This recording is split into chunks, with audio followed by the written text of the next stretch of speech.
Hello, welcome to Scrap Time. My name is Christine, and in this video we caught up with Dina Wakley when we were at CHA, and she made us this tag. So in this video you can see how she made the tag, and at the end of the video I'm going to tell you how you could possibly win this tag. Hi, I'm Dina Wakley here at CHA 2016 in Anaheim, and I have new paint colors I'm so excited about, and I thought I would show you a quick little tag using some of the new colors and new stamps and stencils that are in the line. So the new colors are luscious and deep and rich, and they work really well with all of the old colors, and they work really well as a group on their own too. So I'm going to start with a little bit of coral. And I'm just going to brush it on the tag. Now remember, my paint has that delicious heavy body, and so you can see a brush stroke, or you can smooth it out and make it nice and smooth. If you use a wet brush, it'll blend like butter. So I'm going to start with that, okay? Now remember that my paint has that heavy body, and heavy body means that it's thick, right? It doesn't mean that it is hard to move. It just means that it's thick, because the paint is super buttery and easy to use, okay? So now what I'm going to do is I'm going to take a stencil and put it right on the craft sheet. My brush is dry. I did just use it with the blushing, the corally pink color, but I'm just going to wipe it on my apron to clean it off. I don't want that brush to hit the water. This doesn't work with paint that's thin, and this does not work with paint that you've used put a wet brush in, okay? So you have to use thick paint and a dry brush. So you're going to pick up some paint. You're going to brush that paint through a stencil right onto your craft sheet. Why do this? Because you're going to make a print. Well, why bother making a print when you could just put the stencil right on the tag and stencil like normal? The reason why is that this will always have a different visual quality than direct to paper. So anytime you can make a secondary transfer, which is what a print is, it's going to look different than if you just stencil directly. So now I'm going to take that tag and I'm going to put it face down onto the craft sheet. I'm going to lightly burnish, pull it up, and what's beautiful about that is that I get every brush stroke in the print. You can see where the paint build up a little bit around the edge of the stencil, and it just gives you a different visual quality. Isn't that interesting? Isn't that cool? And then often you can get another print out of this. It just depends on how much paint you put down. I can tell you right now, it's warm in here today. That is looking dry to me. So I'm going to just spray it.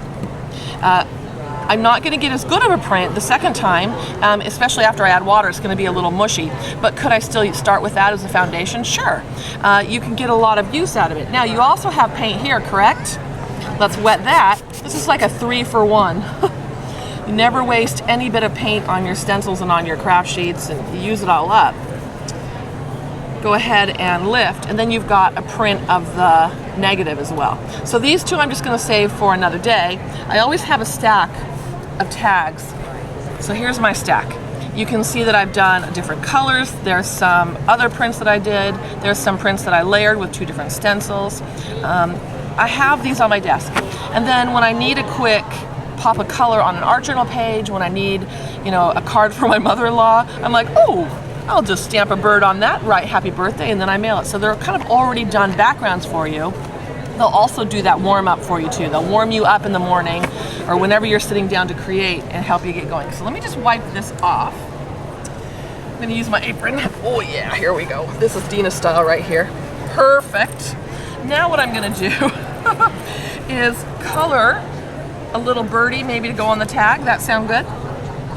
So this paint of mine, like I said, is thick. It's heavy body, which is why we were able to just do that print, okay? Now we can make it look like watercolor. So I'm going to put water on the craft sheet. I'm going to, let's see, the tag is pink and blue. So let's make the bird contrast. Let's make the bird a little bit yellow. This is cheddar, my new color called cheddar. People have been making fun of me for calling it cheddar. But it looks like cheddar cheese, right? Doesn't it make you want cheddar cheese and tomato soup? So a little bit of water and a little bit of paint. So I don't know what the ratio is, just try it. And when you start painting, if it's coming out really thick, then you know you need a little bit more water. But that water thins that paint down, and what's so amazing about it is that it doesn't degrade the paint, because that paint, Ranger makes such a good quality paint that it has such good pigment in it. And I'm touching wet into wet, so I took a little of the blushing and I'm touching a little of the blushing, that corally pink, into the cheddar, and see how it's making it a darker orange around the edges. So in that sense I can get shading. Isn't that cool?